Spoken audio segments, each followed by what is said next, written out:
All right, so we are live. Let me just make sure we're live. Live. Triple live. As long as, yep, there we are. Retweet it, throw it in the retweet group. Yeah, let me make sure to retweet this. Oh, we are live on the Twitter. Right? We are live on the Twitter.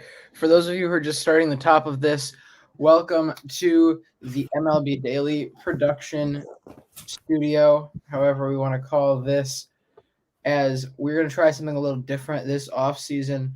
We're just going to go ahead and do a live broadcast of our production.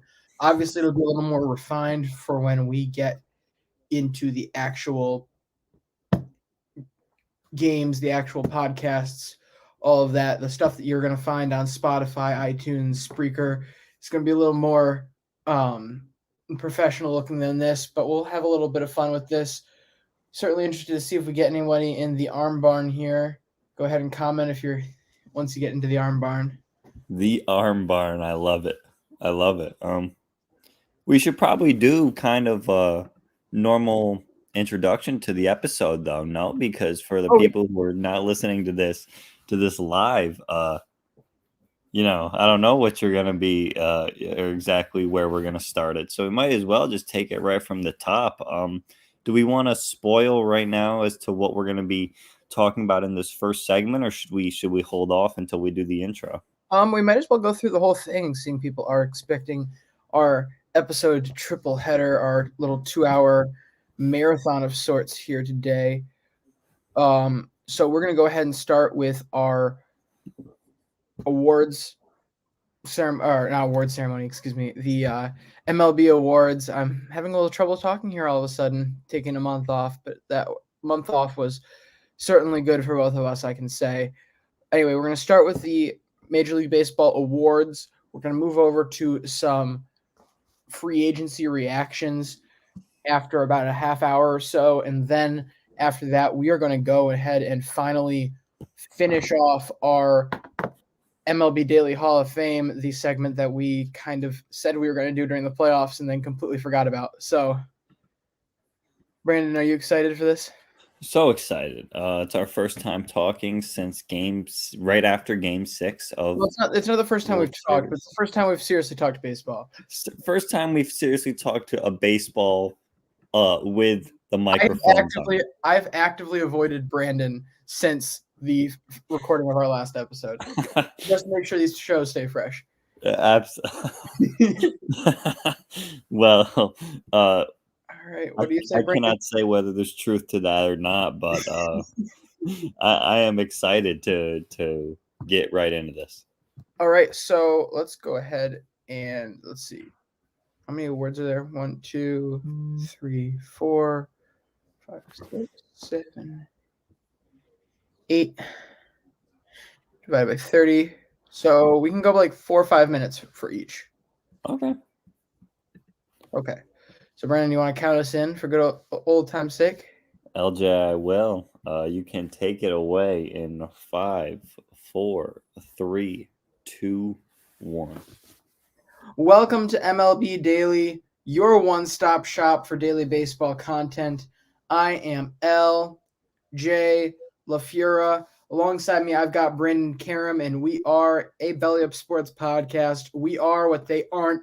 Brandon, how you doing? LJ, I'm doing good. Uh, we're getting back into it. I mean, this is the MLB offseason where every day there's just more and more stories to cover. But Absolutely. We're going to go and end up getting into some of the very breaking stories in tomorrow's episode, but just to give people a little sense of how we're planning to go from here, starting this week, we're going to get back to semi-regular episodes, looking to hopefully do releases, I believe, every Tuesday for the rest of the off season. With, of course, if you're not following from there, if you're on the podcast, go ahead and check on our socials, Twitter, YouTube, as well as the Belly Up Sports Facebook page. Check them out for our production studio the night before. We'll be on there recording live to everybody else, so you can kind of get that sense of what's going on. So yeah, that'll be tomorrow's show. But for today, Brandon, we have a whole lot of MLB awards to get through here. We sure do. Since the last time we've recorded, all the awards have been given out, and we might as well start with the first few that were awarded and then make our way up from there. LJ, would you like to start with manager of the year or reliever of the year? Let's go ahead and get the managers out of the way, as they're the only non-players. Let's go ahead and start with the National League Manager of the Year. Of course, that will end up going to Gabe Kapler with, I believe, 28 first place votes in this. Only 2 people other than him, got a first place vote in this. Coming down after that, we're going to go with Craig Counsell, number 2. Mike Shildt comes in number 3, the now replaced St. Louis Cardinals manager. And then Brian Snitker comes in at number 4, the Atlanta manager, who now has a World Series champion plaque next to his name in Baseball Reference, as well as Dave Roberts rounding out the top 5. What I can take from this initially is that, I mean, they got it right. The people who vote on this did. Gabe Kapler 100% should be the 2021 NL Manager of the Year. It makes sense. I mean, he takes the Giants to quite an amazing season that they had. I believe, did we end up saying it was the best in their franchise's history based on regular season wins? Yes, based on regular season wins, it was. I mean, the Giants have been around for over 100 years, so you know it's pretty impressive, especially with the group that he had to start the year. And how far he's come. There was a point in time where we all thought he was probably one of the most incompetent managers in the sport when he was with Philadelphia, because that team just looked like it was going nowhere. Everyone had very lofty expectations for that group when they first got Bryce Harper in there. And of course, those weren't paying off, but this certainly seems to have them taking a shot at him in San Francisco. And it's another thing I think we're going to overall a common theme in this NL field is not noticing things in enough time. Because I think Gabe Kapler, we probably could have seen it last year. Brandon, this is a team that almost made the playoffs last year when we all thought they were going to be awful. I mean, Mike Yastrzemski was their best player. Mikey Yaz was their best player, and he all of a sudden came out and did nothing this year. He frankly wasn't that good last year to begin with, and yet they were able to get there. So where does that come to?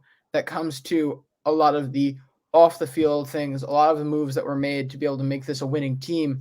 Another guy who made the moves to make his team successful here, Craig Counsell from Milwaukee, comes in number 2 here. Yes, he had one of the best rotations in the league with one of the best closers in the league to be able to work that part, but he largely had to put together the rest of this team on his own. I mean, there was really not much else to do here. The offense was not at all a playoff caliber offense when he first started the season, but all of a sudden we get to a point now where they were a force enough to be able to be a competitor in the postseason. If anybody told me that team made it to the World Series, I wouldn't have told them that they were insane, because that offense was competent enough to get you there. Yeah, it was certainly a competent enough, but we could both agree that there was a lot. They probably had the worst offense out of any team that did make the 2021 playoffs. Yes, but to see the amount of ground that was made up during the season from that group. For sure. Amazing. Especially with a Christian Yelich just doing whatever he's been doing the last 2 years. Who? Yeah, I don't know. Never heard of the guy. All right, we're going to go ahead and flip on over now to the American League Manager of the Year. This one somehow ends up going to Kevin Cash. He ends up getting 19 first place votes here, and then working down the list, we've got Scott Servais from Seattle, number 2, Dusty Baker from Houston at number 3, Charlie Montoyo at number 4, Alex Cora from Boston at number 5, and he's the last person to receive a first place vote. Tony La Russa comes in at number 6, and then AJ Hinch, now with the Detroit Tigers, comes in 7th with the last person to receive votes. Brandon, there's a ton to unpack here with this group. Certainly is. I don't blame them for voting Kevin Cash the manager of the year. The Rays lose their 2 top pitchers this offseason. They trade away the offseason coming into 2021. They trade away Blake Snell. Charlie Morton goes and signs with the Atlanta Braves. And Cash brings the Rays once again to a 100-win season. Well, not once again. This was the first one Or, excuse me, I should say another AL East title. Yes. Or no, yes, because he won it in 2020. That's right. Yeah. So back-to-back. Okay. Was confused there for a minute, but we got it. Aaron Boone isn't that skilled at winning division titles. We know. Gotta remember that. We know. But yeah, look, I understand, but at the same time, and maybe this is just me in my head thinking about how much math and lack of control Kevin Cash may have over that team. It leaves me a little bitter, but at the end of the day, you can't prove that. And that's also very limited reason to keep him out of it. But what I look at is improvement of a team year by year compared to what the pieces around them are. If anything, they probably got marginally worse coming into the year from the division title team that they were. And then all of a sudden they have another great season, their best season in team history. Meanwhile, Seattle, they got worse. They weren't trying to compete. They weren't spending money to be a winner here. And yet they end up getting to 90 wins. They were on the precipice of making things very interesting for that playoff picture all the way till the last couple of days of the season. That's an amazing group.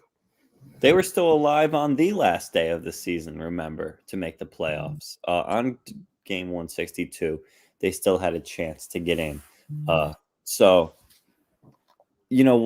I think Scott Servais was certainly a great choice for this award. Personally, I think I would have gave it to Kevin Cash. But how did Alex Cora finish like 5th, LJ? And I know that you certainly, as a Boston fan, have thoughts on this, but I just I don't know. It doesn't make a lot of sense how he finished 5th, only got one more total vote point than Tony La Russa, who I would argue did. I mean, he took a White Sox team in the worst division in the entire league to 93 wins and out of the playoffs in 4 games. So I'm kind of lost here, LJ. Exactly. It makes no sense. I mean, the only thing I could think of is perhaps there's some bias within the voters towards the Houston stuff. However, when you look down the ballot and see AJ Hinch there, don't get me wrong, that was one of the things I was going to bring up in a minute, was I think it's fantastic that AJ Hinch got here. He absolutely deserves it for what he did with this Detroit team. They've been one of the most impressive parts of this season for me, what he was able to do with them and the overall rise of some of their young players. But at the same time, Tony La Russa is here doing more to make his team lose than he was to make his team win at a lot of points during the season. And he's 1 point off. Brandon, what exactly – I'm not going to argue with Dusty Baker, although I still would have put Cora over Baker. What's Charlie Montoya doing in number 4 ahead of Alex Cora? I mean, I can see him also because Toronto wasn't really expected to be like a 90-game winner. Yes, they were. Yes, they were. They were expected to win 92, 93 games?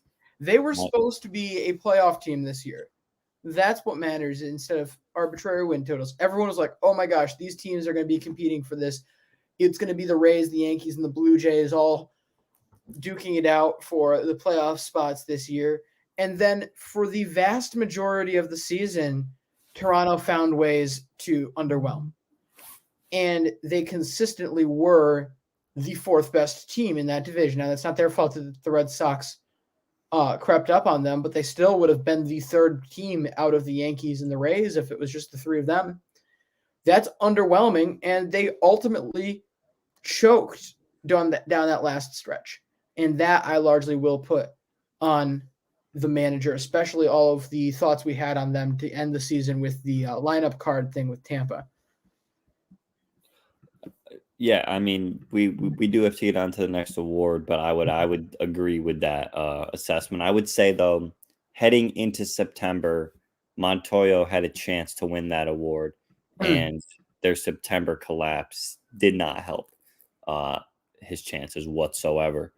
But LJ, the Rookie of the Year award, shall we get on to this? Absolutely.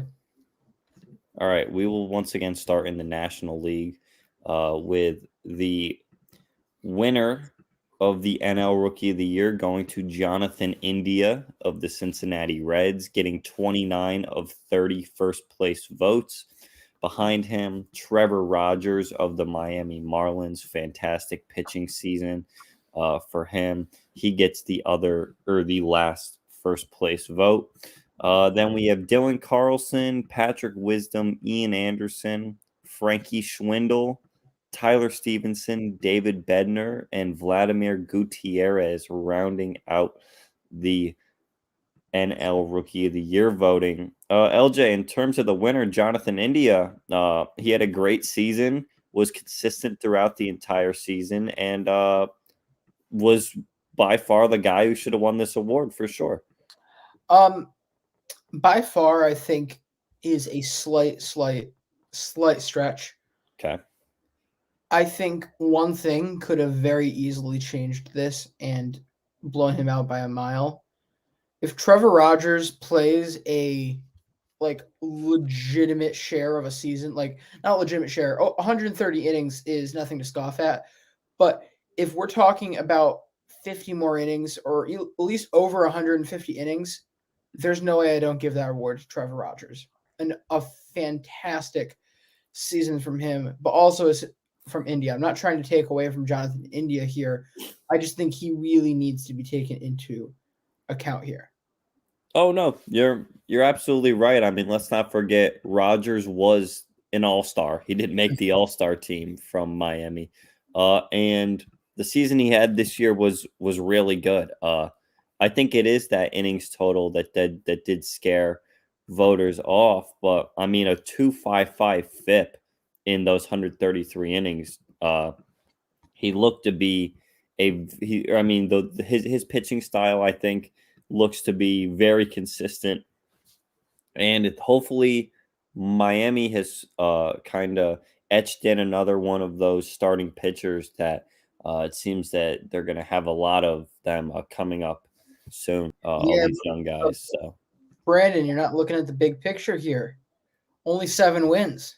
He went 7-8 this year, Brandon. Yeah, no, that's why they didn't give it to him. He only won 7 games on the mound now. I mean, come on.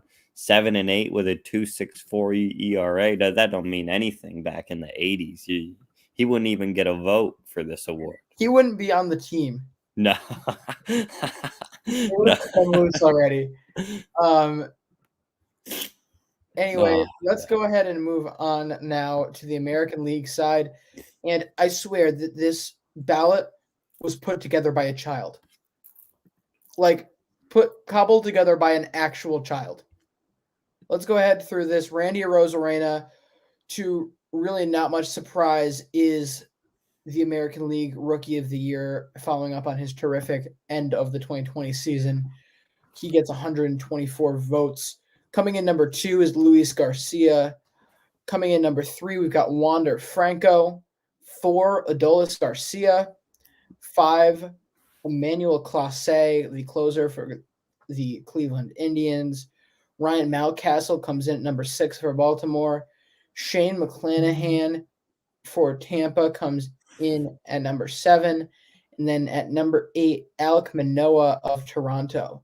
Look, I try very hard to give unbiased, and I don't really think this is biased as I say it, reporting on this show to an extent. Like, I'm not going to get up on my soapbox every 2 seconds for my team. But how on earth did Garrett Whitlock not make it onto the list? How did he not get a vote? Where is the logic, Brandon? What I want to know is because the people that vote on this, which is the Baseball Writers Association of America, The kids that always got picked last in dodgeball. but also LJ, there is people from Boston that are on that and have a ballot. Oh, yes. Why? Where is their love for this guy? Brandon, it defies logic. I don't understand where this is because he is at minimum on par with the top guys on this group and quite a bit better than some. Let's take just through a couple stats. I'm not going to try to cherry pick here or anything, but finished the season 1.96 ERA. I'm trying to get a little bit of something for everybody. 3 WAR, which is better than at least half of that group. And most importantly, 8 wins. He was 8-4 on the mound this year. Now, Brandon, I know you don't like ERA for relief pitchers, but I think that can only be said that you don't like ERA for the not the bad pitchers, but the bad ERAs, because the whole idea that the logic there is it's getting inflated. So because of a couple bad outings, that isn't necessarily a true indicator of the pitcher. Look, a really good ERA for a reliever is an asset because that's showing not only were you good all year, but you didn't get shelled. You didn't have blow up outings. And that's what you get when you get a sub 2 ERA out of a reliever in his rookie season. That is amazing. I'm not going to act like he's Randy Arozarena. I'm not going to act like he's Wander Franco, but I can find at least 5 guys on this list that he easily should have been over. And I guess I can leave it on Luis Garcia's a bum. Well, I just want to let everyone know, if you go back to our 2021 season primer episode, I did give out Randy Arozarena as my AL Rookie of the Year at plus 350 odds. So just saying. I mean, I did call that. And we're going to get to more that I was close to calling here in a minute. But regardless of that, fantastic season by Randy Arozarena.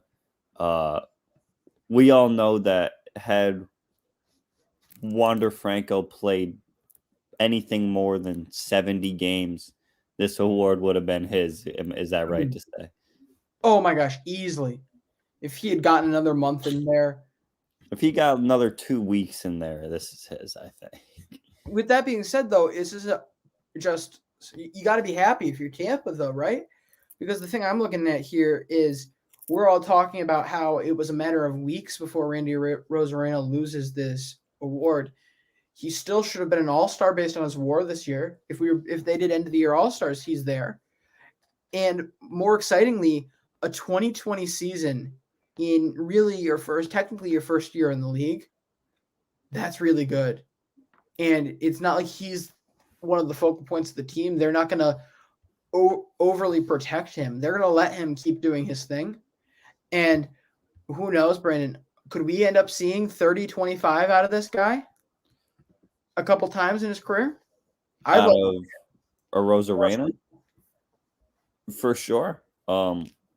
He is not afraid to steal bases. He actually got caught stealing the most times out of any player in the MLB this year, and the power is only going to improve from here.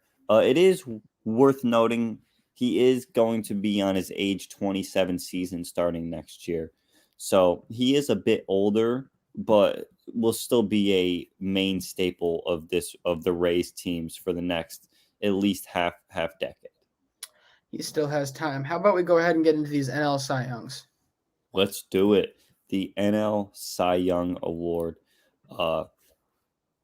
was a very close race, and it comes down to two pitchers, Corbin Burnes and Zach Wheeler. They both end up getting the same amount of first place votes. Comes down to all the ballots, though, and Corbin Burnes comes out on top with 151 vote points. Second is Zach Wheeler with 141. Behind them, we have Max Scherzer, Walker Buehler, Brandon Woodruff finishing fifth, who I picked preseason to win the Cy Young. Kevin Gausman sixth, Julio Urias seventh, Adam Wainwright also tied for seventh, and then Jacob deGrom rounds it out at ninth. LJ, Corbin Burnes, he did it. We don't have to be stressed out or anxious anymore. The awards voters gave the right man the award here. They absolutely gave the right man the award here. Can we start off this one the same way we ended AL Rookie of the Year, and the same way the way we ended both the Rookie of the Years? Sure. If Jacob deGrom got 60 more innings, he is easily the Cy Young this year. He might be the MVP this year if he gets that many more innings, LJ. They're just gonna, if he gets 60 more innings, they're just gonna name baseball after him. There was a stretch there where it was looking like he was going to be the new MLB logo. Like, seriously. He was that good. It's not an over-exaggeration. That's why I'm glad somebody put him on this list, because that was an amazing year. But I think this is possibly the most fair one here, or one of the more fair ballots here, because everybody kind of feels like they fell in line correctly. And look, if you're a Zach Wheeler supporter, I understand your thoughts. He absolutely deserves to be this high up this list. He probably does deserve to have a share of a close to split of first place votes. Here's the stat that I think is kind of telling. Zach Wheeler threw 20% more innings than Corbin Burnes. I'm not going to have these numbers exactly right. I'm throwing them off the top of my head, I should say. And had a 12% worse ERA. The difference here comes in with A, the dominance of Corbin Burnes' peripherals, and B, the amount of big games that he puts together. Like, there have been stretches in this year where Corbin Burnes looked unstoppable. Zach Wheeler always looked great, but never unstoppable. He didn't have those highlight reel moments like Corbin Burnes did throughout the year. This was Corbin Burnes' year. He didn't blow up, and he had all sorts of memorable performances. Anyone who's been following the show knows we have a pretty good litmus test for Cy Youngs based on overall relevance and whether they're in your head or not to begin with. And then from there, how many times you're able to have amazing starts and how many times you have blow up starts in a year. I feel like that overall covers the dominance factor of a pitcher. Corbin Burnes blew those numbers out of the water. He certainly did. Only 167 innings pitched, which is not a lot. He did have a few stretches there where he was hurt, and I do think there is a very good argument for Zach Wheeler to have gotten this award. Sure, I'm really happy wins don't count for the Cy Young, right, anymore. Like, with that being said, Julio Urias is on this list as our token wins guy.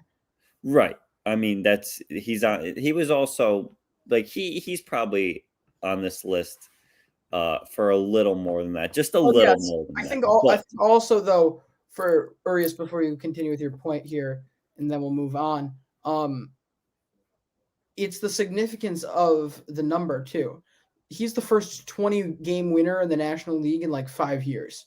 Yeah. Like, that takes something. Like, it's not that easy to be able to be the first one to get that during this era in the National League. With how good teams are, to be able to get to 20 wins is huge.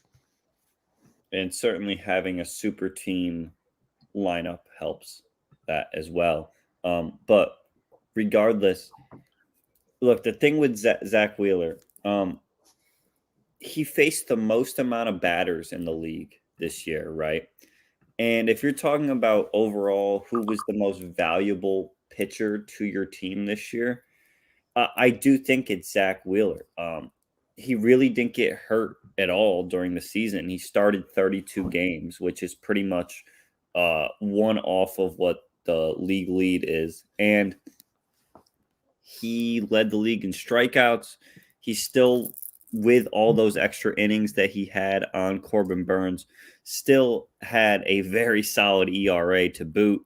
And if you think that, wins shouldn't count, but you're all about advanced analytics, maybe we do need to pull it back a little bit, and we could have gone too far where innings pitched and ERA don't matter as much anymore, and they should. And that would certainly be the case for Zach Wheeler to win. Overall, though, both incredible seasons from both Zach Wheeler and Corbin Burns. And of course, only one of them can be the Cy Young. Just very impressed with what they both did, along with Max Scherzer, who I thought had a chance to actually win this over both of them. But he only gets 6 first place votes. The other 2 get 12 apiece. So overall, great seasons from all 3 of those guys. All right, moving on to the American League Cy Young. To no one's surprise and hopefully no one's chagrin, Robbie Ray ends up taking home the Cy Young Award for Toronto. Coming in number 2 is the sensational Spider Tack, Garrett Cole. He's the only other guy to get a first place vote in this voting pattern. Lance Lynn comes in number 3 for Chicago. Then Boston's Nathan Eovaldi. Chicago's Carlos Rodon, the second White Sox on this list. Then Frankie Montas comes in at number 6. Lance McCullers at number 7 for Houston. Then we get Liam Hendricks, the closer for the White Sox. Jose Barrios, Chris Bassett, Lucas Giolito ends up sneaking into this group, as well as Rafael Iglesias. Brandon, any early reactions? Wabi Way. Wabi Way. Yeah, with Robbie Ray, Wabi Way, whatever you want to call him, winning the Cy Young. The 2014 Detroit Tigers have gained another Cy Young Award winner from that team. LJ, shall I go down the list? Absolutely. I love this. It's my favorite list. Max Scherzer, Justin Verlander, Rick Porcello, David Price, Robbie Ray. And Wabi Way. This team also had Anibal Sanchez and Drew Smiley in their starting rotation, along with Joe Nathan at closer, who saved over 370 games in his career. And the Tigers end up losing. They get swept in the ALDS that year with 5 Cy Young winners. Yeah, I don't think there's anything anyone could really complain about here, especially seeing I complain with the person who gave the first place vote to Garrett Cole. All right, I'm not complaining. It's his choice. He certainly has reason, and that reason is probably wins. But you've got Robbie Ray leading the league in every single other statistical category that matters for pitchers in terms of like the standards. He led the American League in WAR, led in ERA, led in innings pitched, led in strikeouts, led in WHIP, and of course ERA plus with how his ERA shaped up. This was a across the board, meticulously clean win for Robbie Ray. I don't see a way you can argue him not having this at this point. I wasn't a believer at first, but he did it. And to touch on your innings pitched, I thought real quick, innings pitched actually does matter, because if you're a guy who's able to get out there and make an impact for your team so much and make a quality impact each time out, then obviously you are one of the best pitchers in the league. You deserve to be up near the top, if not at the top, and that ultimately helped Robbie Ray get here. You're absolutely right. No, as a Yankee fan, I don't blame all the voters for picking Robbie Ray over Garrett Cole. Of course, all the votes have to be in prior to the first playoff game. Of course, Cole does not pitch like finishing second in the Cy Young against the Red Sox in the wild card game, but we're past that. And overall, congrats to Robbie Ray. Had a fantastic year. Interested to see what he ends up doing in free agency. As it should be stated, is Corbin Burnes also a free agent, or is it who's a free agent in the NL? No, that's next season, isn't it? Okay, yeah. So Scherzer's a free agent this year. Robbie Ray is a free agent, but Corbin Burnes is not. No. Brandon, it's time for my favorite one of all, the National League MVP. Would you like to do us the honors? Sure. We probably only have to go down the top 5. Yeah, there's way too many guys to list them all, and also one very questionable one who I want to talk about at the very, very bottom of the ballot. I think we're both looking at the same one right now. Yeah, but NL MVP in first place with 17 of the 30 first place votes, Bryce Harper of the Philadelphia Phillies. Behind him, also with 6 first place votes, we have Juan Soto. In third place with 2 first place votes, Fernando Tatis Jr. Fourth place with 4 first place votes, Brandon Crawford of the San Francisco Giants. Brandon Carl Crawford, that's right. Long time listeners of the show will get that one. And in 5th place with 1 first place vote is Trey Turner. LJ, your guy, Bryce Harper, got the MVP. He had an incredible season. Certainly not a bad choice. I would have picked Juan Soto. Still, though, Bryce Harper has a very good case to win it, and absolutely no issues with him winning it.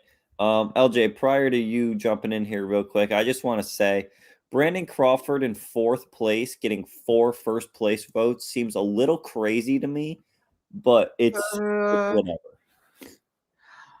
All right. I'm going to touch on that first.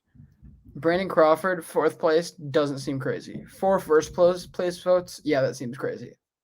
There is no reason that anyone should have strayed outside of the top 3, Harper, Soto, and Tatis, for their first place votes. It just makes no sense to me. I could see Trey Turner, maybe no, Trey.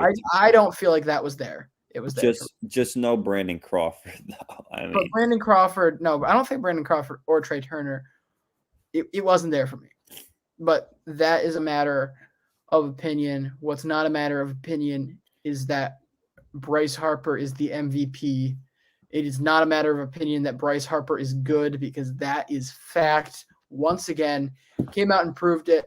Look, I don't want to hear anyone saying that he was a one-year guy, he's overpaid, any of that, because he has come out and put together good seasons. He's put together big performances when his club needed him to have big performances. I don't know what more Bryce Harper could possibly do for people other than the fact that they just hate themselves and need to take it out on somebody else. He is everything you could want him to be. He is everything the Phillies paid him to be so far, and 100% worth the money he got. You're absolutely right. I'm taking a look at the ballots right now for the people who did vote Crawford first.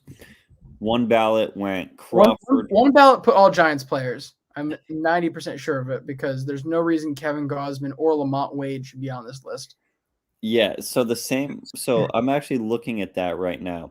One of the guys who put Crawford first, he writes for The Athletic for the Giants. He went Brandon Crawford, Trey Turner, Bryce Harper, Soto 4th, Austin Riley 5th, Tatis 6th, and then he put Lamont Wade 10th, which is insane.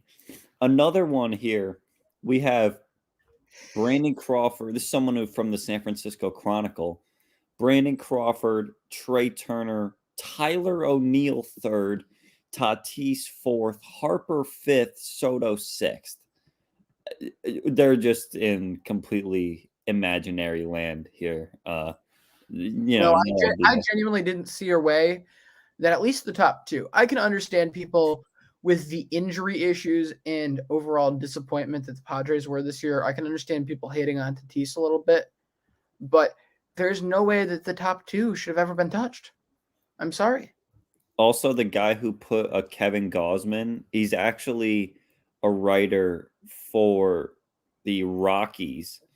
He went Soto first. Rocky Mountain High, baby. This guy, though, he goes Scherzer 5th in MVP, Brandon Crawford 6th, Freddie Freeman 7th, and then he puts Gausman 10th. So he didn't even put Zach Wheeler or Corbin Burns in his top 10 for MVP.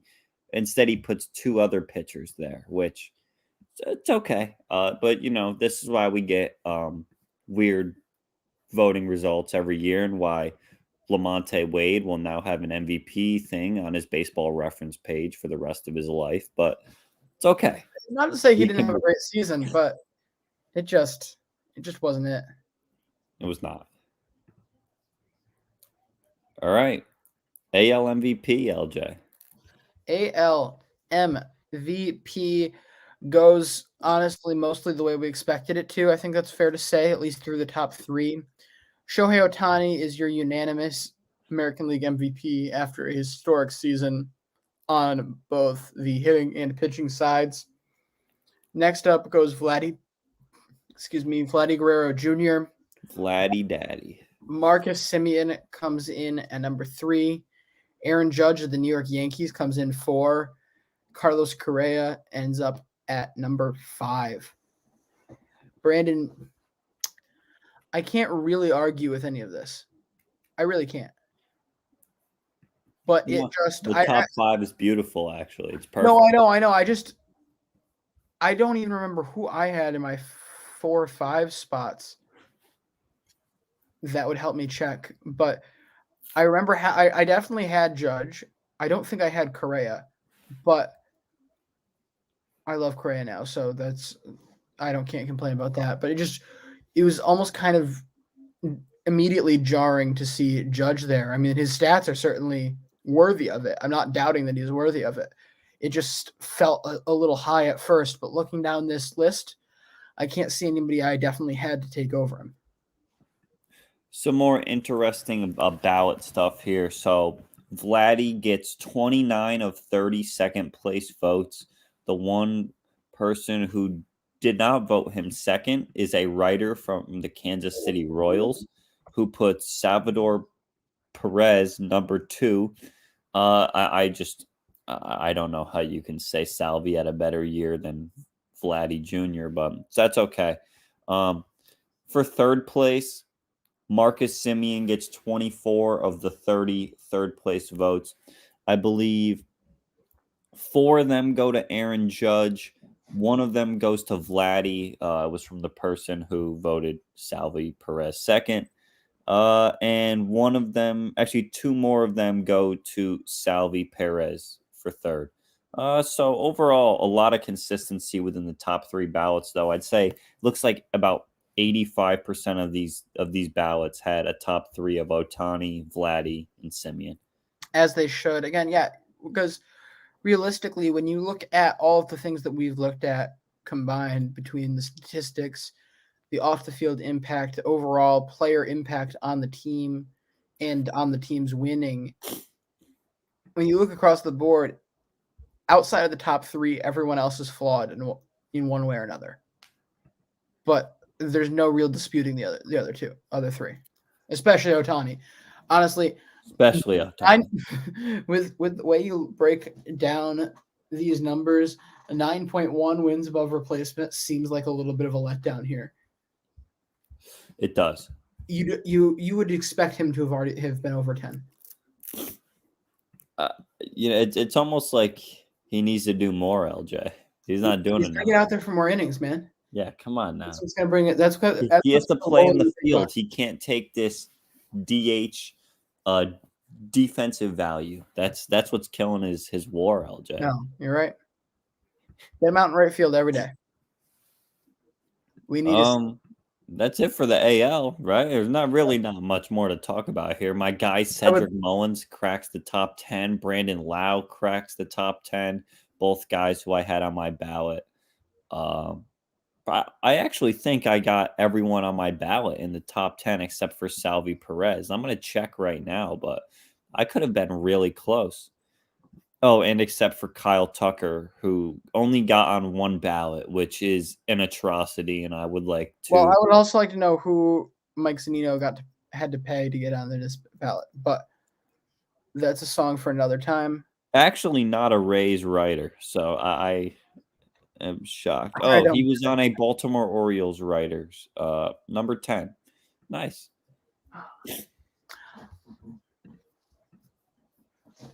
That's it. Awards. Thank you for listening. I hope you enjoyed our recap of the 2021 MLB awards. Be sure to stay tuned with us for the rest of the off season. And yeah, we will see you next week. But if you're in the live chat right now, we will continue to keep talking until we get onto our next segment. We'll see you. Before I say see you mañana, definitely go ahead and check it out next Monday night. At some point, we will post a time beforehand.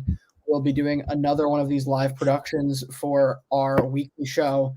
But in the meantime, definitely keep an eye out for tomorrow's episode and the day after's episode. We've got 3 this week before going weekly again. See you mañana. All right. Well, we only ran 13 minutes over, but that was a lot of content to cover. So it certainly was. I am just plugging in the laptop right now. No worries, my guy. I'm checking.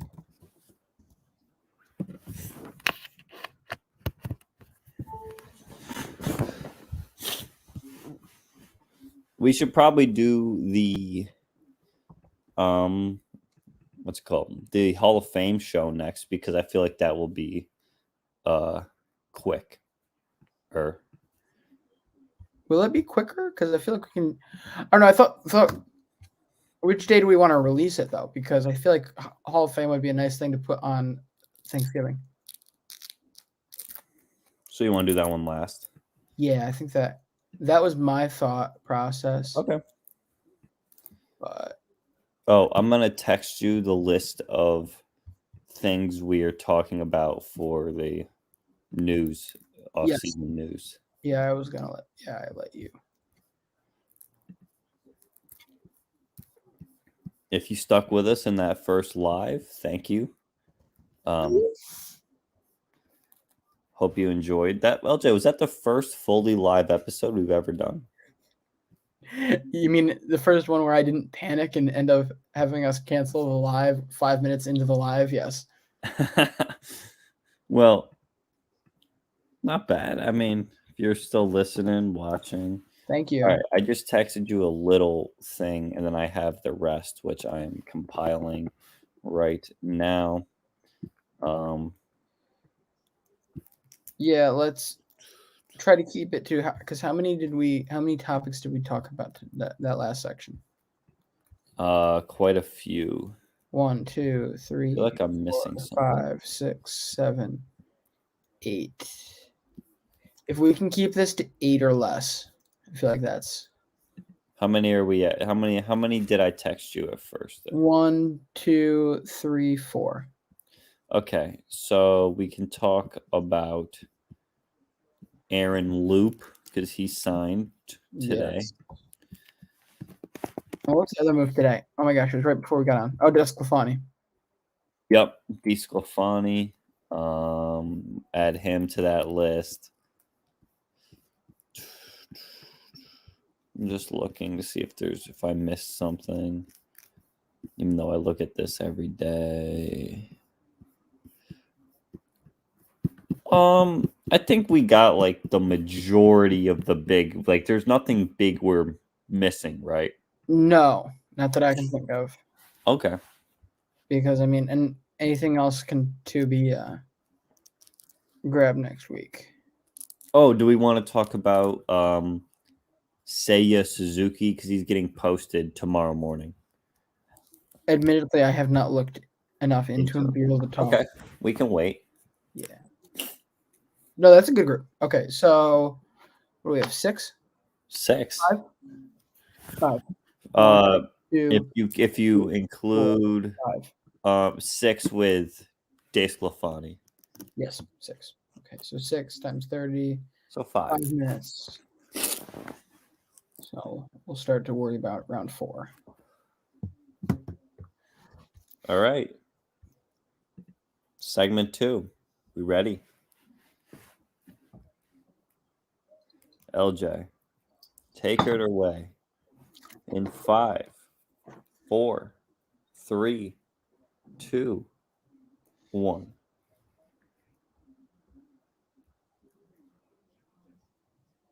Welcome to MLB Daily Podcast, your one-stop shop for daily baseball content. I am LJ LaFura. Alongside me, I've got Brandon Karam, and we are a Belly Up Sports podcast. We are what they aren't. Brandon, that was kind of embarrassing. I was waiting for the Zoom recording in progress sound to go for me to go, and then it never went because we are now on StreamYard as we have started a new option for consuming our content here, the virtual production suite. We will be streaming to Twitter, Facebook, and YouTube each week for every episode, so you guys can get a little bit of that up close and personal. Certainly drop any questions in that you want answered ever. So Brandon, how you doing? Doing good, LJ. This is our off-season news segment that we're doing tonight. Going to keep this right around 30 minutes. So I believe we have 6 different topics that we want to talk about. And should we jump right into it?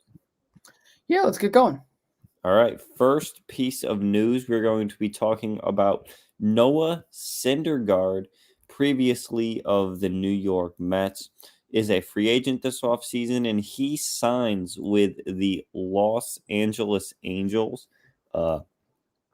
And let me see if I can find it, what the deal ended up being, as I'm having trouble. I believe here. it was something around $20 million a year. Yes, that would be correct. And while I'm trying to find this here, LJ, it was 1 year, $21 million.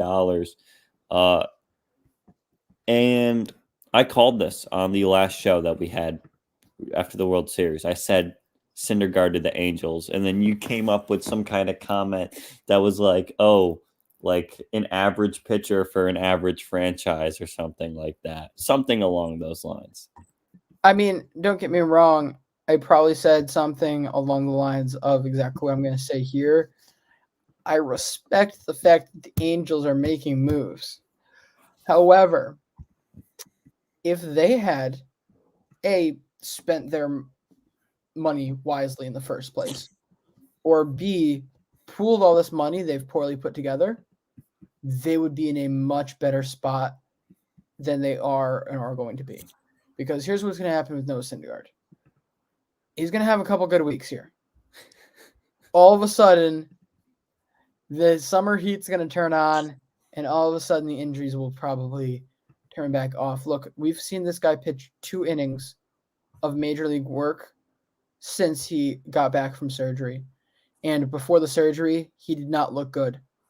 So let's temper our expectations here. I think LA should have tempered their expectations of Noah Syndergaard a little bit more before they went and gave him $21 million.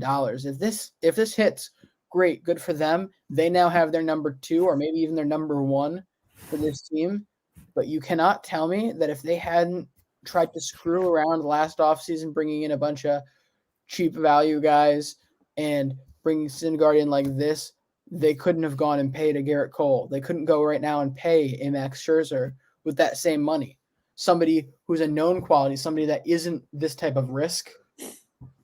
That's what I would have been looking for if I was LA. If you want to put something around Shohei Ohtani and Mike Trout, you got to actually go out and have the balls to do it. This Noah Syndergaard, as great as he is, feels like a little bit of a cop-out answer. Yeah, I think, you make a great point where it's like, okay, we didn't get a Garrett Cole or whoever we wanted last or 2 off seasons ago. Last off season, we kind of screwed around and were signing pitchers that really had no business in wanting to compete for a title. So it's like, well, what's the excuse this off season? Because this is a bad start, especially when you look at the contract that Justin Verlander got. Could they really not afford to get Verlander, or what's the deal here, LJ? I mean, they're cutting corners every single offseason to try to get a pitching staff that clearly is just like, okay, so you got Syndergaard first. Like, I hope that there's 3 or 4 more starters that you have lined up to sign here on cheap 1-year deals, or else I don't see any improvement with the pitching rotation.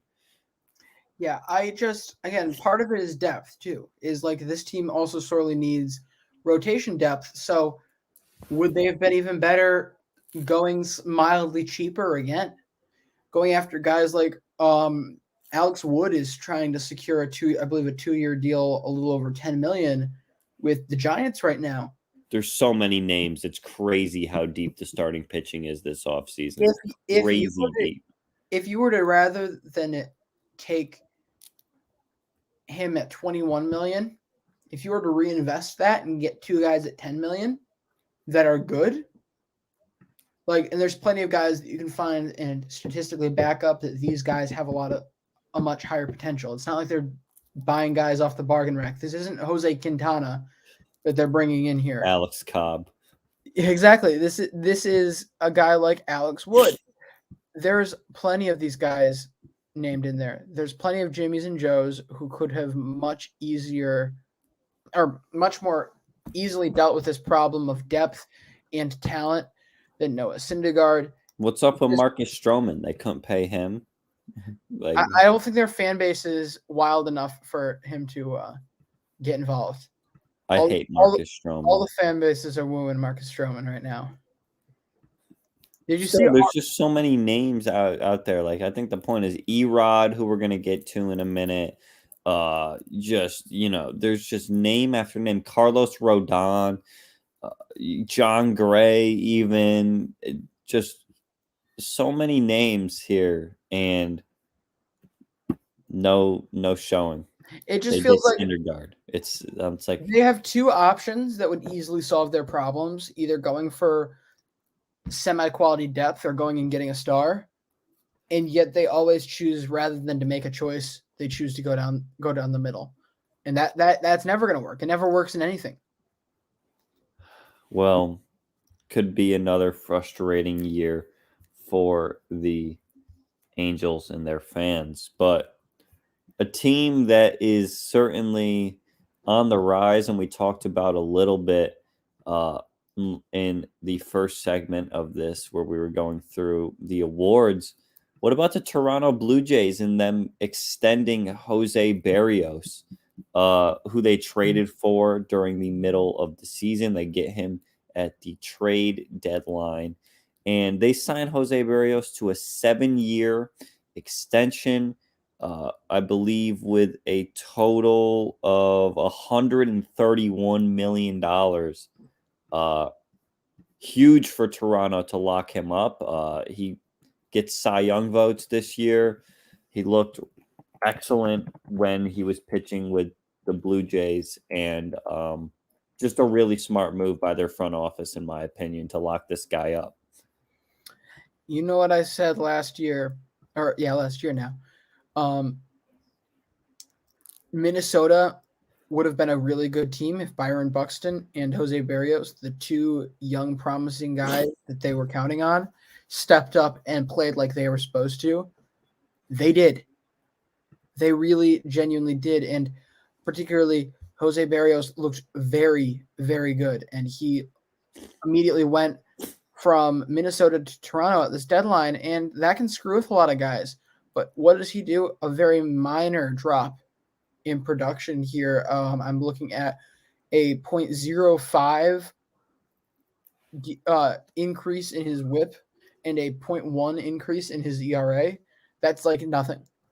And so if you're Jose Barrios, you can get paid. You can get paid somewhere you're clearly comfortable playing.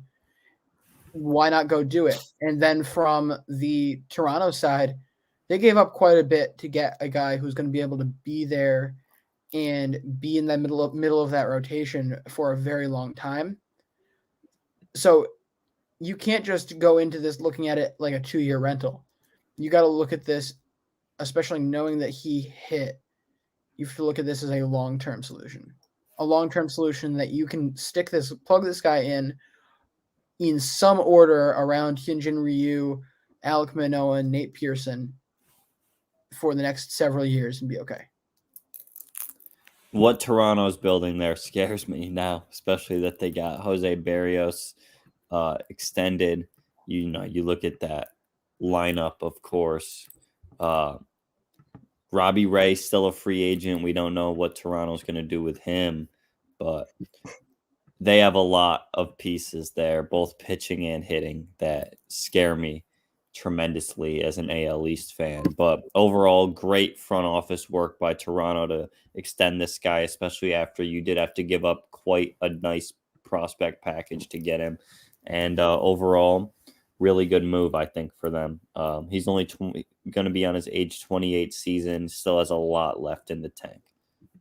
Absolutely. And just to touch on, seeing we have a little bit of time here, touch on the Wabi Way situation. Wabi Way. The more I think about it, there's no reason, no way that he is not back with this team next year. For the simple reason of why would he change? If it's not broke, don't fix it. Look, Wabi Way is not a perennial Cy Young candidate. He has not been this guy since 2014 who has gone into takeover mode. I mean, his last couple of years bouncing around Arizona, in Arizona, certainly did not go as planned. 2020, he ends up with a 6.62 ERA on the year. But wouldn't you know it, he comes out here and pitches like an absolute stud at age 29 for Toronto.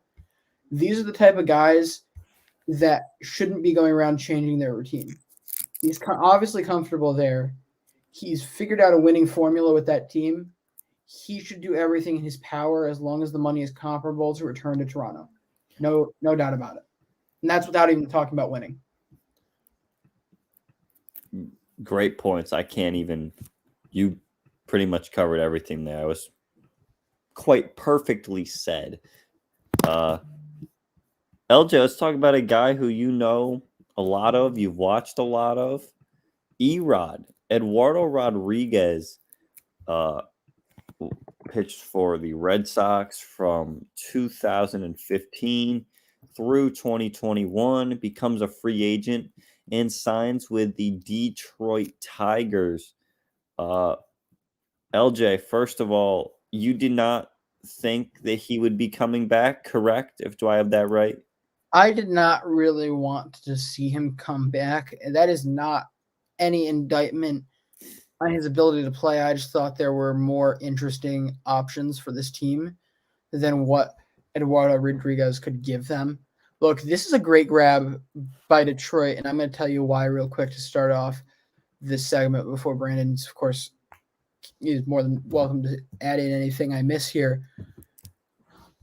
Eduardo Rodriguez came up, looked really promising, and then really threw a stinker to start this year. His final year, coming off of COVID at 28, has the second worst ERA in the league after the first 2 months. Turns it around to a 4.74. A 4.74 is not what you give $15 million a year to, or whatever he's getting paid now by Detroit. But you then look over at these peripherals. Brandon, these peripherals are so wildly off of what he actually did. 4.74 ERA on the year with a 3.32 fielding independent pitching. He's in the 90th percentile for average exit velocity, 75th percentile in expected ERA. Like, these numbers do not add up. So what we're more likely to see is the Eduardo Rodriguez that came in 6th in Cy Young voting in 2019. We're more likely to see that version of him, I'm starting to think, for Detroit than we are to see the 2021 numbers from Eddie Aces. With that being said, the reason I didn't want the Red Sox to get him is because that is still an unknown. I don't think he's ever going to be as bad as a 4.71, but for the 18 million we would have had to give him on the qualifying offer, or the 15 million, there are a lot of guys that you can go out and pay with that money that have far more upside for this team than he would. And I would rather take my bets on that. I would rather not bet on him for 5 years after seeing overall the number that end up coming out of him this season. It's just, I think what's hurt the Red Sox in years past is making moves that certainly aren't bad, but they aren't the best money move when there could be better money moves to be made. What I want to see out of this new era of Red Sox management, now that they're getting into winning mode, I want secure bets. If you're going to gamble on a guy, I want it to be a comfortable gamble. I want to see if Chaim Bloom doesn't think that he's very comfortable giving Eduardo Rodriguez a 5-year contract, then I don't want to see it. I don't want to see him giving him money just for the sake of giving him money, giving him years for the sake of giving him years because he might be good. I would rather go see them take the risk on another guy who at least has a chance at being better. Rodriguez signs. It's 5 years, 77 million guaranteed, can max out at $80 million, depending on incentives. He can also opt out after the second season of the deal if he wishes to, but at least for the meantime, this is a guy who's going to be a great veteran anchor in, that young starting group where they got Matt Manning, Casey Mize, Tariq Skubal, Spencer Turnbull is going to be out for pretty much all of 2022. So the Tigers didn't need a spot here to fill up. They go after him. They were also in on a few other names, one that we're going to talk about, I believe, in 2 guys. But Eduardo Rodriguez was pretty high in demand this offseason, LJ. The Red Sox did attempt to go back after him. The Angels were in on him a little. The Blue Jays were also in on him as well. So pretty interesting that he does end up on the Tigers. But LJ, me and you both had been hearing that the Tigers could make a few splashes this offseason. This was certainly not one I was expecting, but overall, it's an interesting move, to say the least. I've been all over the Tigers this offseason. Right, actually starting from my hot take to end the season with Carlos Correa. I think this was a great deal for them to go out and get. Another reason being because you've got that spot to fill. You want to fill it with a veteran that's not only just going to be a veteran for veteran's sake. You don't want to just go out and get some old guy who used to be a Cy Young level pitcher to be your 4th or 5th starter just because he sets the locker room tone. Eduardo Rodriguez, from everything any catcher has ever said about him, is not only the real deal from a pitching standpoint, but from a gamesmanship, understanding of the game, locker room type standpoint. He's going to set the tone for this young rotation, and he has the contract and the age to be able to see that group through. No, you're absolutely right. But let's move on to our next topic. Justin Verlander, LJ, has re-signed with the Houston Astros in kind of a turn that not a lot of people were expecting. A lot of people thought Justin Verlander would be going to either the Yankees or another big market team that is focused on winning, as that's what we had heard was very important to him. Instead, he goes with the less flashy option. He returns to the Astros. 2 years, $50 million contract. He can opt out after the 2022 season. And look, another guy like Noah Syndergaard, who's made very little appearances in the last few years, but it's worth knowing the last time that Justin Verlander was fully healthy, he won the Cy Young in 2019. So if there was ever going to be a guy to come back from Tommy John and return to somewhat Cy Young caliber, I would have to say it's Justin Verlander. But then again, there is just so much uncertainty with him that I think the second year is really what did him in to go to the Astros. Back to the Astros. I don't think it's necessarily just the second year. It's the second year with his own control. The fact that he's controlling his own destiny makes a huge difference for this guy being able to say where he plays as an older player in this league. That goes a long ways. Past that, if you'd asked me a year ago, I wouldn't have been surprised by this move. And from the logic that he wants to win, this very well might be his best opportunity to win out of anyone in the American League. Houston is still going to be just as bright in the next couple of years. They're still going to have just as good a lineup. And now you're putting a Cy Young winner, a potential still Cy Young candidate when he comes back into this group. You cannot tell me that they're not going to be at minimum in the playoffs. And once you're in the playoffs, anything can happen. He's gonna have a very good shot to win another here as long as he's in Houston. I would have just assumed he would stay there. I really would have at the beginning of last year. But then you could stop to consider the fact that he didn't stay with the team like at all last year. Like he was not with the team through most of the playoffs. He wasn't there through the regular season. Whereas a lot of guys under contract that are recovering from these things are certainly there for like every home game, and like they're around the team a lot. He wasn't around the team, which led me to believe maybe he's ready to make this the end of his tenure in Houston, which would have been a shame, but understandable.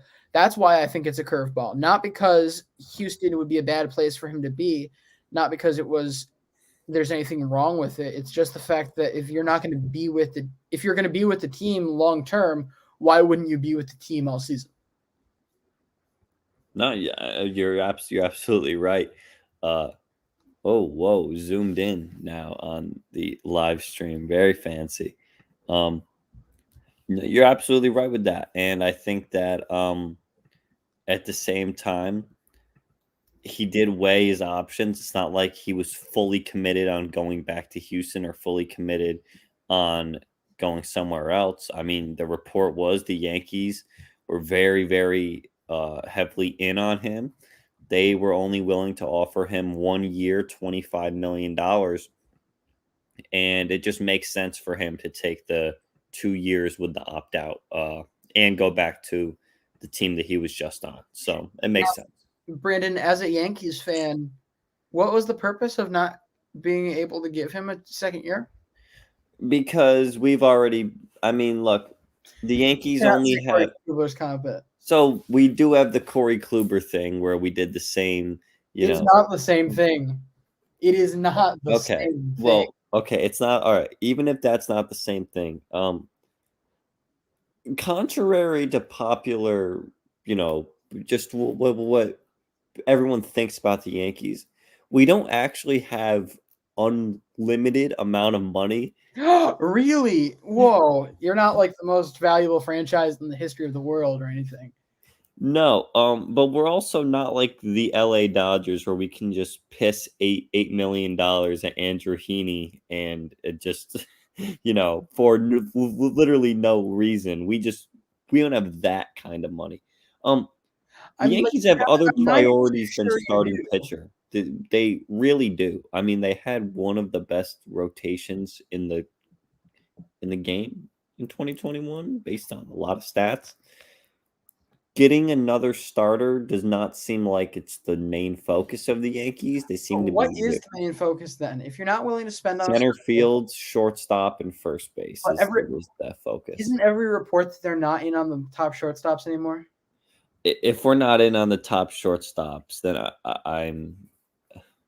there's going to be a lot of ranting. No, I think we'll end up getting either Seager or Story, but we don't want to pay $340 for Carlos Correa. I mean, you wouldn't want to have the best shortstop in Yankees history? I mean, Carlos Correa would be it. I will not be going through this again. What you're trying to bait me into here. So, yeah, Justin Verlander back to the Astros as they look to make their 6th straight American League pennant in 2022. But should we talk about Anthony DeSclafani now, and then we will have time for one more maybe after him? Yeah, let's go ahead. Anthony DeSclafani, of course, the Giants had a terrific year from their rotation this year. The only problem is they were only left with one once free agency hit. One of the big players in that was Anthony DeSclafani. He comes over from Cincinnati this year, ends up posting a 3.17 ERA in 167 innings. That is good enough for 3.9 WAR this year. And Brandon, the report is that he is going to be back with San Francisco. Yes, it will be a 3-year, $36 million contract. And this is coming off of a deal he signed with the Giants and prior to the 2021 season. That was 1 year, $6 million. So the buy low approach that the Giants took with this guy absolutely worked. And for them to be getting him back is huge for their future plans here. I mean, this is a guy who he's not going to be a Cy Young caliber pitcher, but he will be extremely consistent. He's going to put up very solid stats that you can certainly work with. And he's certainly never going to be the guy that you were pointing the finger at saying, oh, why did we sign him? Especially on this contract. I mean, for a guy like Anthony DeSclafani to only getting paid $12 million a year seems like a steal to me. I don't know how many guys could have a nearly ERA of nearly 3 over that sample size and not end up with more than that. Like, again, let's compare it to the Eduardo Rodriguez contract. I think based on his numbers there, while the peripherals aren't as good, you can argue he needs at least as much as him. Yeah, I mean, the Giants get, I'm guessing, the hometown bargain here where DeSclafani's like, we just had a great run. Sure, I'll re-sign with you for more years and less money. But at the same time, surprised we didn't see him being linked to other teams. I mean, I think the only other team DeSclafani was linked to was the Tigers. I didn't see anything else. So, well, at the same time, though, it was still early. It is very early, and also when you're linked to a team that can mean and not mean a million different things. But just for generalization, surprised to not see any more activity surrounding this guy. If he had been on the market another week, I think he would have been in it with more teams. The other thing is, where's he from, out of curiosity? All right, New Jersey. That's not as interesting as I was hoping for. Because it could have been a matter of he was very into the Tigers from some personal reason, or say, I don't know, they were very, very vocal, and that's the only reason they were able to get linked to him. He may have been dead set on coming back to San Francisco either way. That's also true as well. That would also explain why he's back at the 12 million mark. But let me go ahead and look at this again. This is another middle of the pack starter, comes out, has a career year, wants to stay where he's comfortable, knows it's best for him. He's going to perform best if he stays where he's comfortable and doesn't try to go make his own way somewhere else where he's going to have a lot more risk. Anthony DeSclafani stays home after a great year, just as he should, just as Robbie Ray should. All right, one last move. The Los Angeles Angels involved once again. They have signed relief pitcher Aaron Loup to a 2-year, $17 million deal. He also has a club option for the 2024 season as well. And I guess Angels make this move because Raisel Iglesias is a free agent. They're not sure if they're going to be able to get him back. I'm sorry, you mispronounced Red Sox. Sorry? You mispronounced Red Sox. Very funny. Yeah, I mean, look, Aaron Loup has been really good.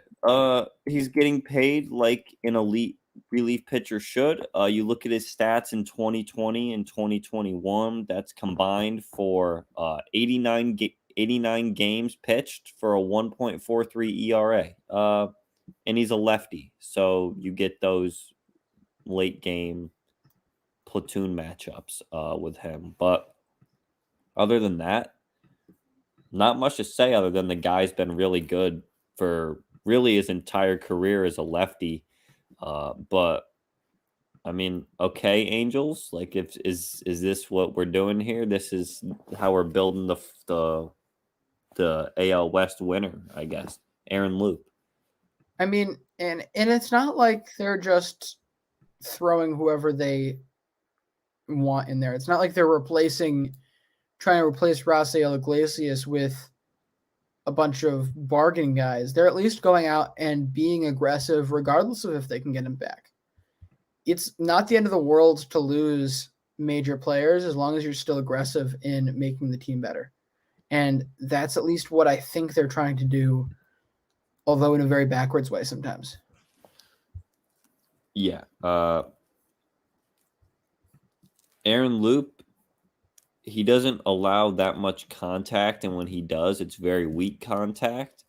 And he just put up a 3-WAR season with the Mets, which really, really hard to do as a relief pitcher, especially only pitching in 60 games like he did. So 65, excuse me, still very, very impressed. So yeah, a nice signing for the Angels. I'm not going to hate on Aaron Loup, the player, at all. Guy's really good.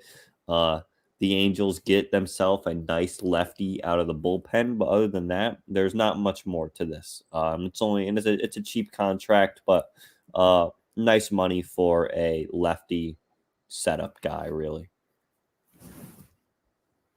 All right, well, that is going to wrap up segment 2 of the MLB Daily Pod. Monday, November 22nd recordings. Thank you all for listening. Be sure to check us out. Instagram, Twitter, TikTok at MLB Daily Pod. We'll see you. See you mañana. All right, right before we start the next segment, I will be right back. Yeah, we will be right back.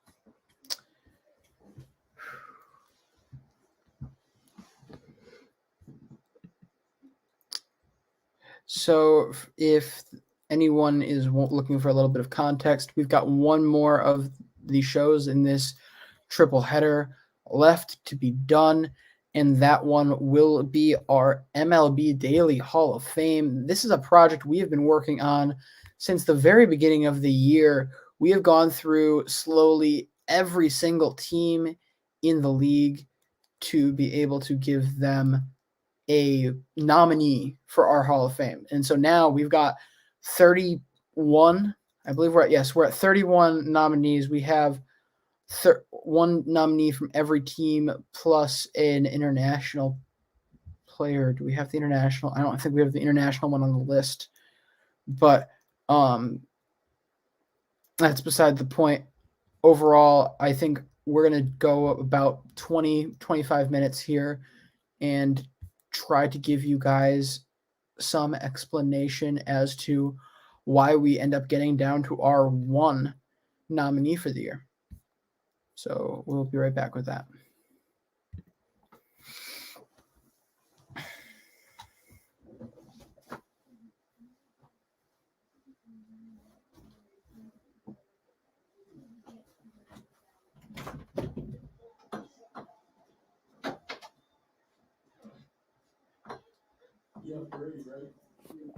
Mr. LaFiora.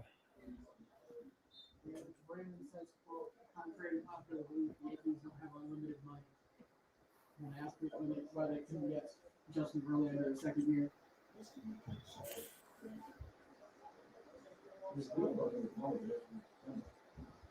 I tried getting you an assist, but Dad said it doesn't work that way. I said I tried getting you an assist, but Dad said it doesn't work that way.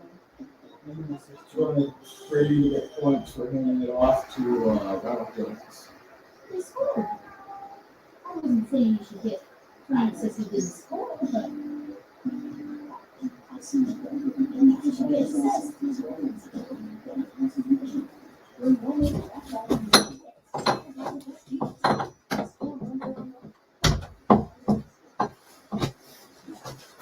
Mr. LJ.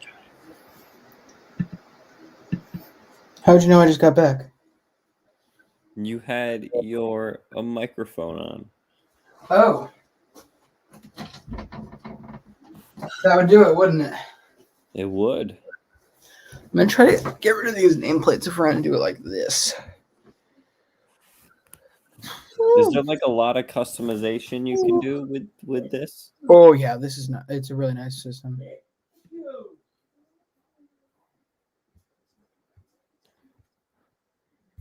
Oh, there it is. All right, so for the third one, we're just going this could honestly be like 15-20 minutes if we want to. It's not. Yeah, we just got to get right down to hacking away. We'll literally just go name by also- name in each round and be like, do we want to keep them? And it's like, yeah or no. Also, do we want he's not on this list. Didn't we take Bartolo Colon as our international pick? Yes. So we have 33 or 31. Oh, I have to check my speaking of 33, I have to check my fantasy score real quick. So what we should do though is we should go 30 and then the first or 31, the first round we cut it down to 15, then we cut it down to 10 and then 5 and then we pick Or why don't we? I think we can make it even easier on ourselves. Oh my gosh, are you kidding me? I'm down 1 right now. No. That's okay though. Brady just has to stop throwing picks and we'll be fine.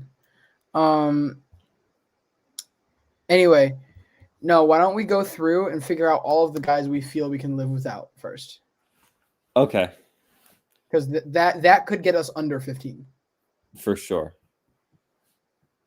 I'm going to have some very strong opinions on a few picks, so yeah. That's all I'll say. Okay. Okay, Ready? LJ. You can take us away in 5, 4, 3, 2, 1.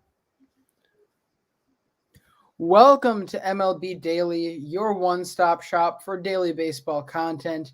I am LJ LaFura. Alongside me, I've got Brandon Karaman. We are a Belly Up Sports podcast. We are what they aren't. Brandon, gobble gobble. Happy Thanksgiving.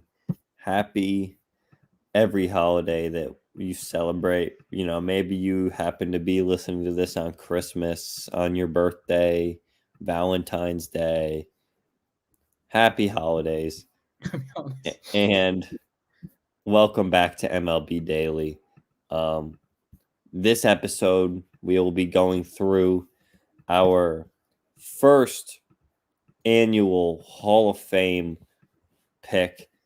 Throughout the entire MLB season, we have been picking one player from every MLB team and one international pick to represent the MLB Daily Podcast Hall of Fame.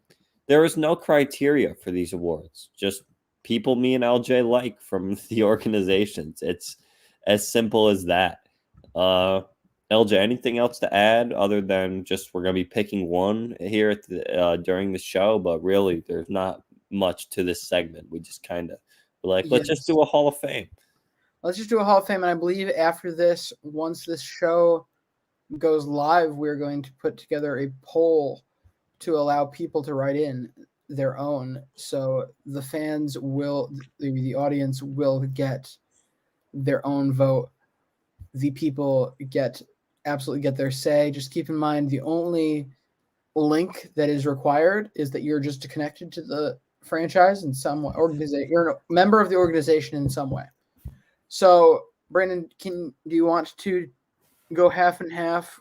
If you want to go down to like the Padres, and then I'll finish it off, and we'll read out the 31 candidates. Absolutely. I will go right down up until the Padres.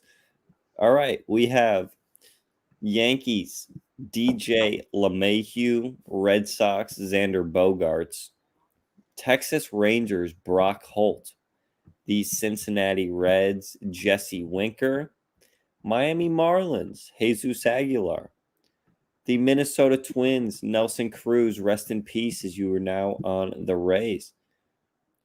The Astros, Zach Greinke, MVP Bryce Harper for the Phillies. The no-hitter man himself, John Means, for the Orioles. Jacob deGrom for the Mets. Terry Francona, the manager, for the Indians. Eric Neander, the GM, for the Tampa Bay Rays. Juan Soto for the Washington Nationals. Yermin Mercedes for the White Sox. Yermin the Vermin. Yermin the Vermin himself. For the Pirates, we have Brian Reynolds. And the Dodgers, Albert Pujols. All right, next up we got the Padres with who but Fernando Tatis Jr. Next up, we have the Rockies with the greatest pitcher in franchise history, German Marquez. The Mariners with Yusei Kikuchi. The Angels with the guy who started this all after a joke that got taken way too far out of context, Mike Trout, the only active Hall of Famer.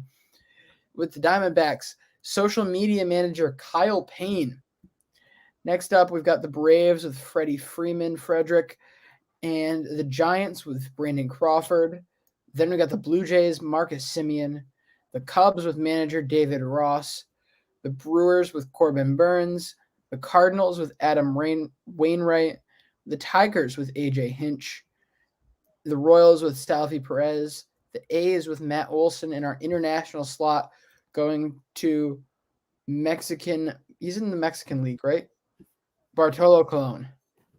I believe he is still playing in some league, yes. What do we have here? Yes, he played in an independent Mexican league this year. Yes. At age 48, 61 innings pitched. So it certainly does count. Our little international flavor. Absolutely. All right, Brandon. So why don't we go ahead and go down this list and just pick out the names that we definitely can't live without through the first round. Okay. DJ LeMahieu, we can throw him out. I don't care. I also, Brandon, where do you stand on Xander Bogaerts for this year? I just think that back half of the season was not to any of his own doing. I mean, it was entirely injury and illness based, but a letdown. I mean, I think if he'd played a full year healthy, we'd be talking very differently. But at the same time, there's other guys on this list that I think we're not going to be able to do the same thing too because of injury. Like we're still going to want to bring Mike Trout through. We're still going to want to bring Jacob deGrom. Rom through, guys like that. So I agree. Good Yeah. call. No, I agree. We can get rid of him. And by the way, I will be keeping a list on my computer of all the people we are keeping in, so we don't confuse ourselves. Brock Holt, LJ. Brock Holt can go. Yeah, I love he can Brock. Honestly, Griff Holt probably would have had a better chance on this. Also, Bronxy the Turtle would have had a better chance at winning this than DJ LeMahieu. I have given Brandon every opportunity to bail on that, but I gotta stick to my pick. Yeah. Stick to my pick. Next up, we've got Jesse Winker. Maybe it's just the Reds being in Cincinnati, but he kind of felt non-existent in the second half. Yeah, he didn't even get an MVP vote, which like But he kind of is. Is he possibly the most bland pick on this team?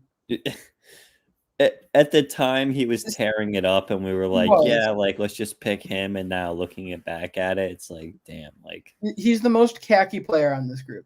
all right. Well, so far we're 0 for 4 then, and I know you have strong feelings about Jesus Aguilar. Jesus Aguilar, my man.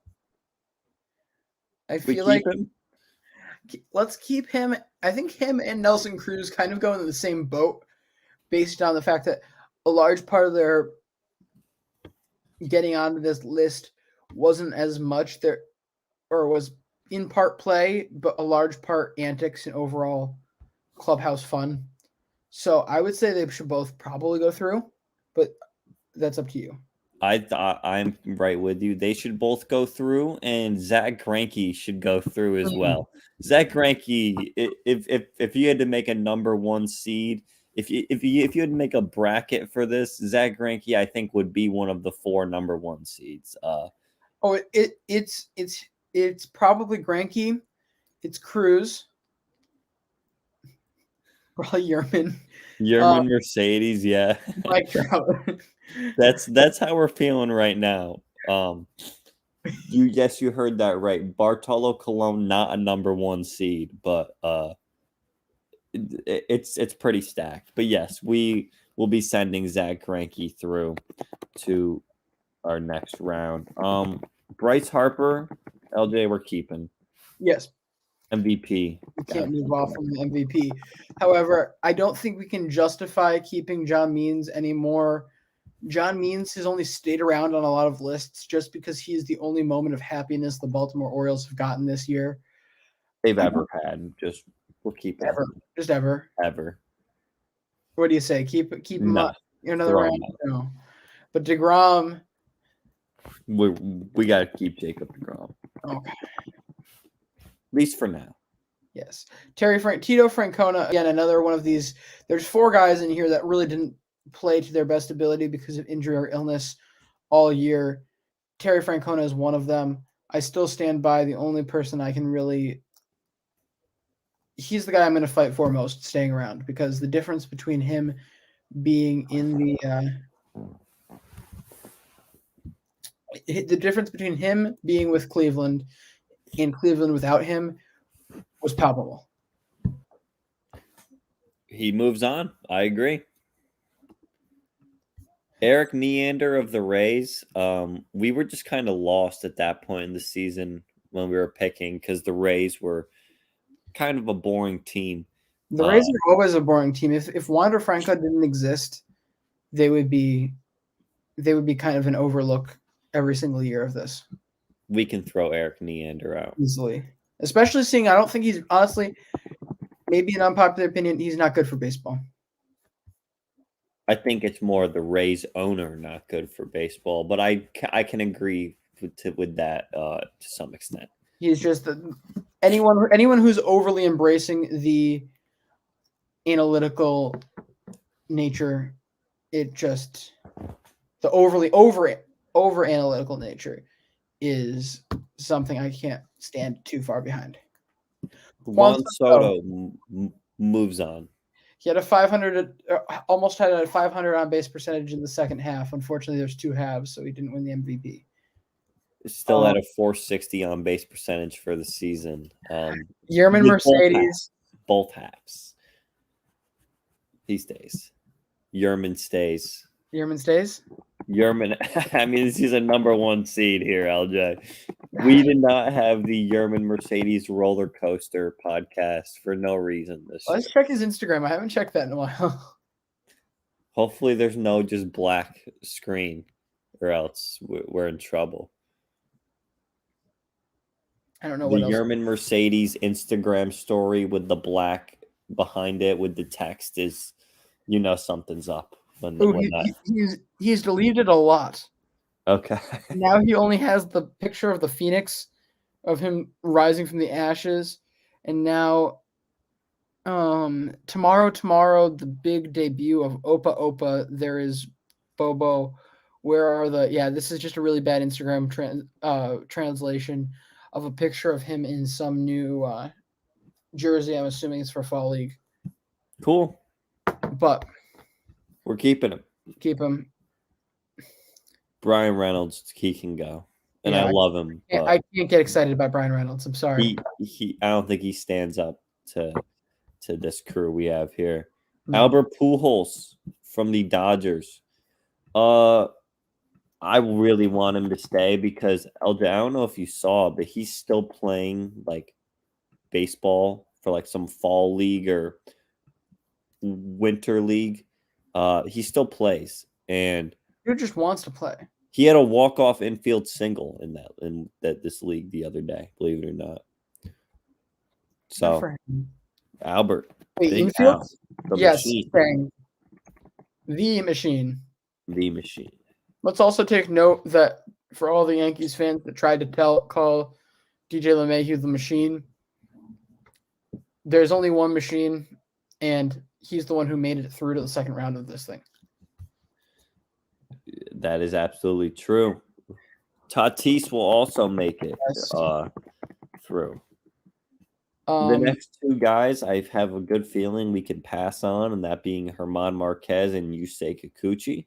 it breaks my heart to leave Herman Marquez behind. Greatest pitcher of his franchise's history, which is not saying much, but yeah, good for Herman Marquez. Got another All-Star game this year, his first All-Star game actually. So, yeah, Herman, you're gone.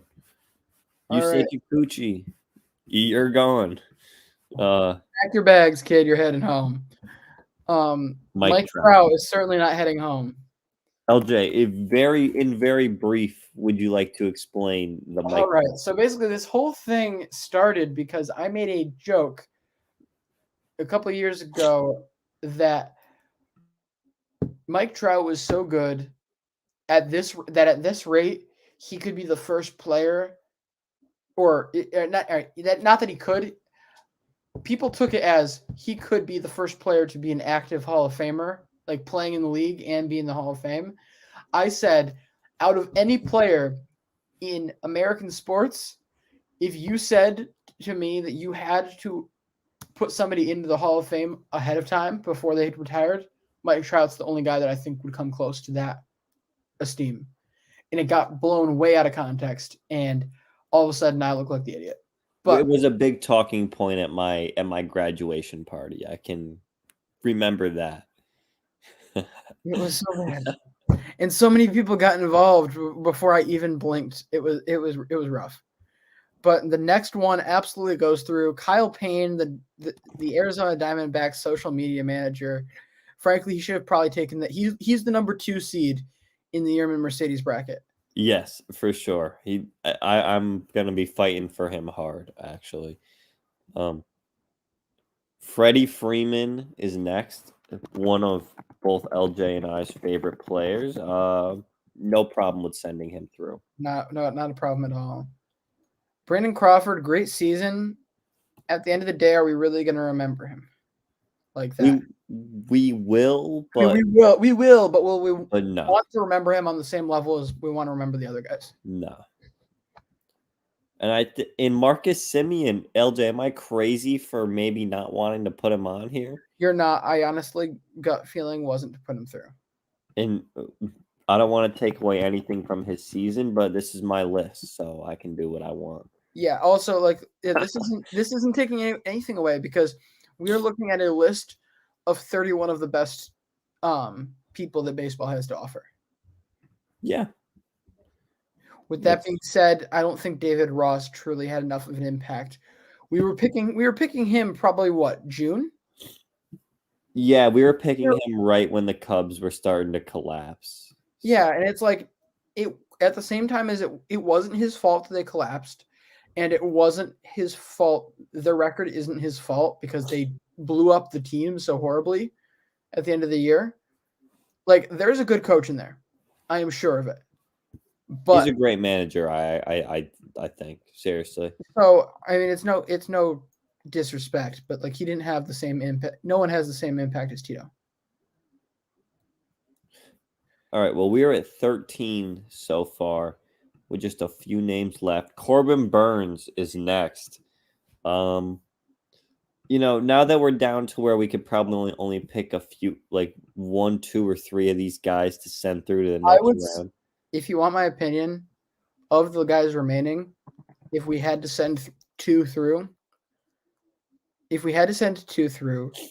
I would go with Corbin Burns and Bartolo Colon. If we had to send 3 through, that becomes a tough call between Salvi Perez and AJ Hinch. But I think 2 seems more sense because then we're down to 15. I would definitely send Salvi through. Salvi's probably not my. Oh, well, I should list off the names that are still available, which is Corbin Burns, Adam Wainwright, AJ Hinch, Salvi Perez, Matt Olson, and Bartolo. Bartolo has to make it through. And then for my last one, I really like Salvi. But if you like Corbin Burns, I have nothing against that. I think it has to be Corbin Burns just because I don't know. You see, I love Salvi. I love the impact he has on that team and the fact that he's willing to stay at his level to be able to stay in Kansas City. He's a great guy for that. I respect the hell out of it. However, we're talking about a guy who had a pitching season that was the closest thing to Pedro that we've gotten. Yeah. Pedro. You can't pass that up. You're right. You have convinced me. We're going Corbin Burns and Bartolo. Or I'm sorry, second closest thing we've seen to Pedro. Corbin Burns, Bartolo Colon. All right, LJ, we have 15 names. Do we want to just Oh, and LJ has left the meeting here, the live stream. LJ's back in the live stream. All right, so story time. Yeah, that was just me being an idiot. So you know how like on Mac you can 2 swipe and it goes back a tab, Mhm. and then 3 swipe moves between screens. I Yeah. tried to 3, it read as a 2. Next thing you know, I'm out of the studio. But we're back. We're fixing things. And we're gonna move on. What I was saying before was, do we want to try to move to 5 now? Sure, we'll go 15 to 5, which is going to be really tough, but Is it gonna be that tough though? Because we already it's like a March Madness bracket. established so many guys that who are the 1 seeds again? Cruz, Greinke, Cruz, Greinke, Yerman Mercedes, and who? Bartolo? yes, no.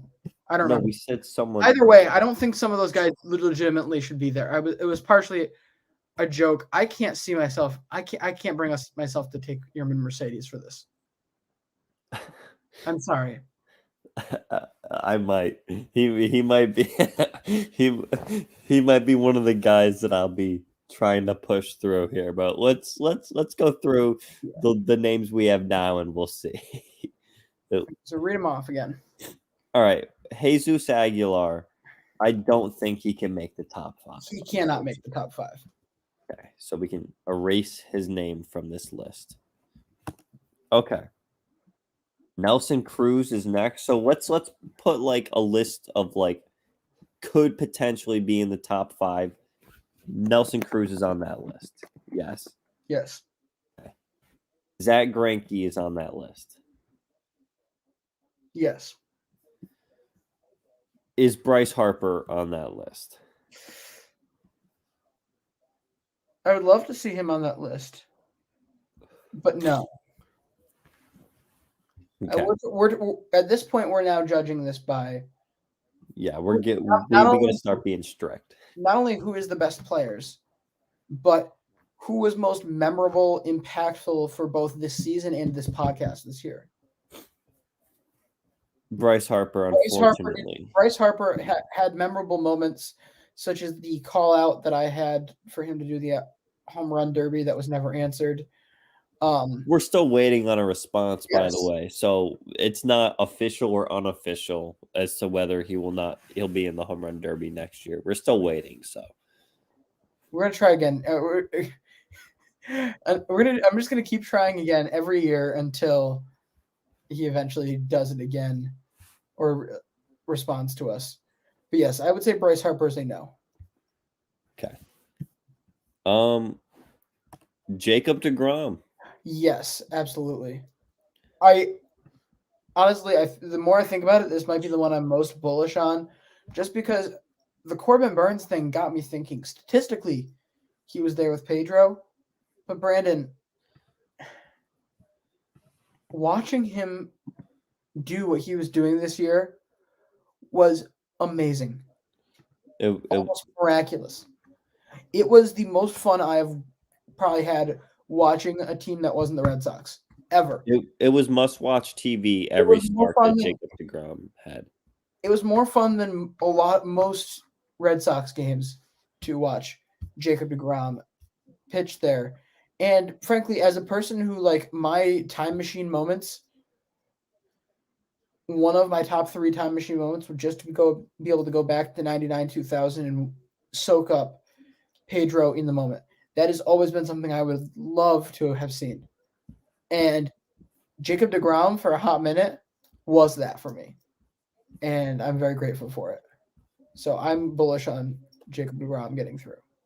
Another guy you're very bullish on, Tito Francona. Again, I don't know how he stacks up here, though. I recognize my bias here. He is not somebody I feel like I can only be on my soapbox for one person, and I have to choose deGrom over Francona. So I'm going to let you take the reins on this one because I acknowledge my bias. I'm all good with taking Tito off the list here. Okay. All right. Juan Soto is next. This is one of my guys that I'm going to be very strong for. You only get one soapbox. Sure, exactly. LJ, is there an argument against Juan Soto? Because we talked about him a lot on our show, and at least in my mind, he was very memorable, but you can certainly change my mind here. At what points did we really directly fawn over Juan Soto? No, you're right. I don't think there were that many You're more. right. If there even were more than Bryce Harper. Because at least Bryce Harper, if we want to talk about memorable swings in the season outside of just us strongly talking about a player we like, Bryce Harper had that whole run in July and August when the team was winning and he was putting them on his back.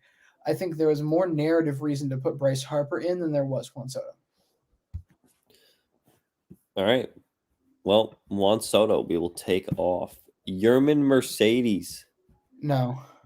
Yeah, I mean, he at least made the top 15. So Yeah, that's an achievement for a guy who couldn't even spend half a year in the majors. Big Al's toy barn, Albert Pujols. I wish he could, but I can't. Fernando Tatis Jr. was all the rave with the Padres for the first month of the season. And then when he came back and played center field, he was all the rave once again. What do we think, LJ? One of the most exciting players in the league. He is, but then I follow up with this question. Why am I not heartbroken about losing him from this list? I'd be a little sad, but it would not kill me. It certainly would not kill me. I feel like we have to say no. We got to get down to 5. We got to get Okay. a Mike Trout is a yes. He's the reason we have this segment. All right, but that logic can't go past this round. No, This is the top 3. this is the only time we're going to use that Mike Trout logic. It just makes sense here. So he's still in. All right, Kyle Payne. Sorry? How many do we have now? So we have narrowed it down to Nelson Cruz, Zach Greinke, Jacob deGrom, Mike Trout, and we have 4 names left. So we have 4 names for 1. Now keep that in mind when you think about Trout. Okay. We have Kyle Payne. We have Freddie Freeman. We have Corbin Burns and Bartolo Colon. I feel like it's Kyle Payne. I don't have attachment to the other names nearly as much. I'm surprised you don't have an attachment to Freddie Freeman. I do, but at the same you time, put this man 5th in your MVP ballot. Brandon, he's one of my favorite players. I'm being willing to make sacrifices here. Okay. I let you throw Xander Bogaerts out with the bathwater as well. Well, that's only fair for throwing out DJ LeMahieu. Whoa, no, it is not. Are you high? I didn't even question DJ getting thrown out. I was just like immediately, yeah, you can toss him. There is a huge difference between the impact that DJ LeMahieu did and MVP vote recipient Xander Bogaerts. Well, according to MLB Daily Hall of Fame Plus, that stat says that when you adjust it for both Brandon and LJ's attachment to the player, I believe Xander Bogaerts was under league average. MLB Daily Hall of Fame Plus. All I'm saying is you were very quick to agree with my logic that he's the only guy I can justify taking off because of injury.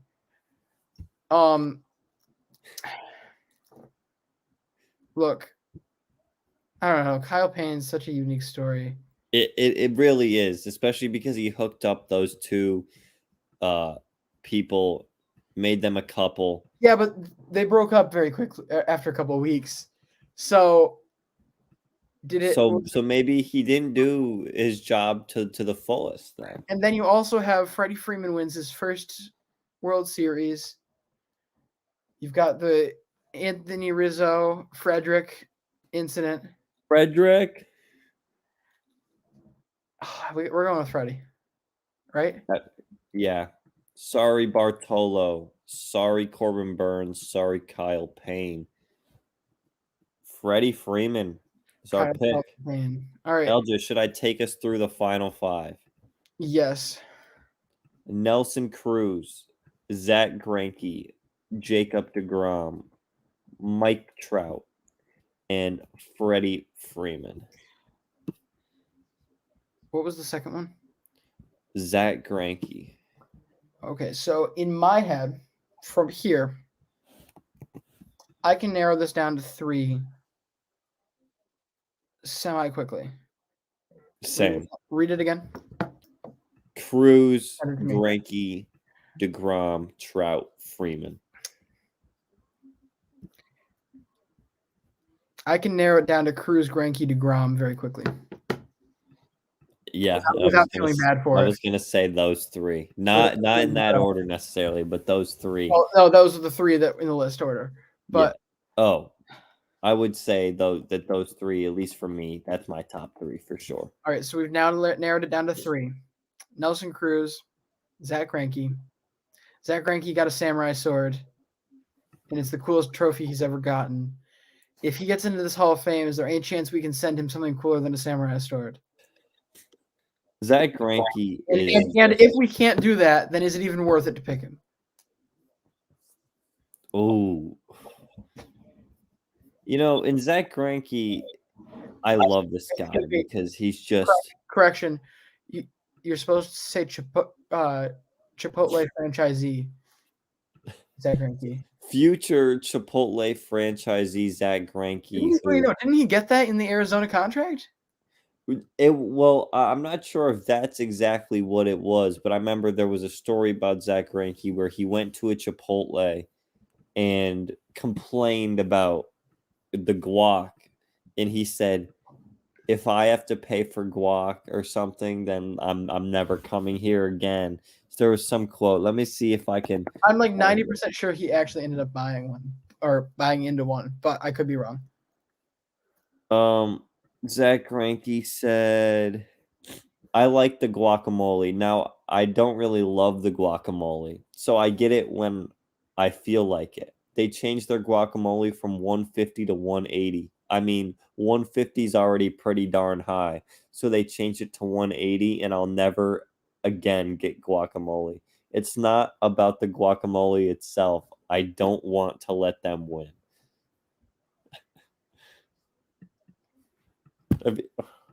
I wish I cared as much about baseball as he does about the price of guacamole at Chipotle. Don't we all? Nelson Cruz, meanwhile, The boomstick. we have followed his race to 500 home runs very intently throughout this year. Yes, he has, I believe, he's 51 away now. Yes, he can definitely get there. He's got to get there. Wait, you don't think he can get there? He's 41 now. What sign has he shown that he's slowing down? I don't know, man. I hope he plays at least 2 more years and gets it. Brandon, he's gonna get it. He's gonna play at least 2 more years, and he's gonna hit 30 home runs each year without even thinking about it. And then, of course, we don't have to spend too much time on Jacob deGrom because I just waxed poetic about him a couple minutes ago. If Cruz can get 30 home runs the next 2 years, he will have hit 500 home runs from his age 28 season and higher. Like he did nothing prior to his age 28 season, home run wise. All right. This is tough, LJ. On count of 3, we're gonna both say the name we want to eliminate. The name we want to eliminate. Okay. 1, right. 2, 3. Nelson. Zach Cruz. Greinke. How mad would we be about taking Jacob deGrom now? That we've both tried to eliminate the other 2. I would be fine with taking Jacob deGrom as our pick. I would feel good about Jacob deGrom. Had he played the full season, I feel like he would have been a lot for this. Oh, yeah. And I feel bad because Ohtani was not involved in this, but yeah, but that's not his fault. He's next to the best position player of our generation. Right. And it's like also with Ohtani. No, it's his fault. He's the one who chose to sign there. He knew the consequences. Yeah. Yeah. He should have known about Mike Trout and the way that LJ approached the argument for this when he first brought it up. So yeah, Jacob deGrom, huh? We'll go. I'm cool with that. Let's do it. Yes. So now, if you are listening to this on Thursday, we will have a poll up on our Twitter going around that will allow you to write in or suggest in your pick for an MLB Daily Hall of Famer. Hopefully, it is something semi-legitimate or not. It's fun. It's your choice. Pick Yerman Mercedes. Just do it. Just do it. Write in Randy Dobnak if you'd like. Randy Dobnak. Write in Lamonte Wade Jr. as some MVP voter did as well. Write in Ryan Tepera like some MVP voter did in 2020. Write in whoever. Write in Tyler Wade, newest member of the Los Angeles Angels, I should mention. Just don't write me out of the show. That's all I ask. Write LJ LaFiora. Do it. Write me a letter. But no, so yeah, go ahead and check our Twitter, really all our socials. I'll try to get it on Instagram as well. So we can try to get that in, and we will figure out the announcement of that for our show next Tuesday. If you are looking for something to do on your Monday afternoon or afternoon, evening, or night, go ahead and check us out. We will have a time posted for when we will be streaming the production for our next show that will release next Tuesday. Well, all right. Thank you all for listening to this edition of the MLB Daily Podcast. Thanks for checking us out. Be sure that you check out Instagram, Twitter, TikTok at MLB Daily Pod, and we'll see you. Mañana. Gobble, gobble. All right, so that's about it. Thank you for all who came to our production suite thing. I don't think we have anybody here, so Brandon, I'll talk to you tomorrow. Yeah, have a good one, everyone, and we'll see you.